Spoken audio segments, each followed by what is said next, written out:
The Man with the Sneakers. In a small town in the Midwest lived a man named Jake. Everyone knew him by his faded hoodie and the same pair of beat-up sneakers. People would joke, if Jake won the lottery, he'd still stuff the cash into that old hoodie pocket. Jake wasn't poor because he was lazy. He worked multiple jobs, stacking shelves at the grocery store, cutting lawns, even helping out at construction sites. But no matter how many hours he worked, his paycheck always disappeared faster than he could save it. One freezing winter evening, Jake noticed a pair of small children's sneakers left near a bus stop. They were scuffed, but still wearable. He picked them up, brushed them off, and thought maybe some kid had been left without shoes. On his way home, he saw a single mom trying to comfort her two kids. One of the kids was shivering in socks, no shoes on. Without a second thought, Jake handed her the sneakers. She started crying, but he just shrugged. "I didn't lose anything, but you just got what you needed."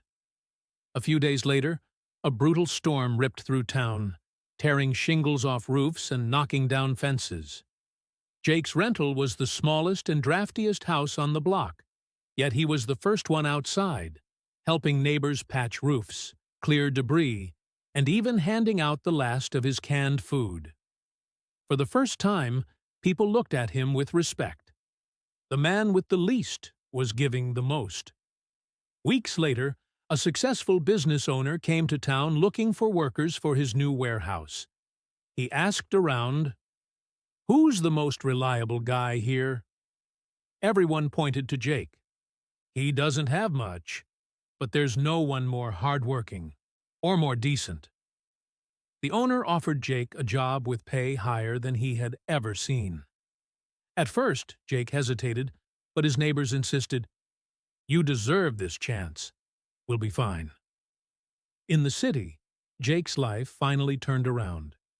He worked hard, but this time his effort paid off. He bought new sneakers, a decent jacket, and rented a small apartment. But he never forgot where he came from. He often sent groceries and supplies back to his old neighborhood. People said that what Jake once gave away freely, the sneakers for a child, the time and strength for his neighbors, came back to him many times over. And that's why folks still tell the story of the man with the sneakers. Not because he became successful, but because he proved that poverty isn't in an empty wallet. It's in an empty heart.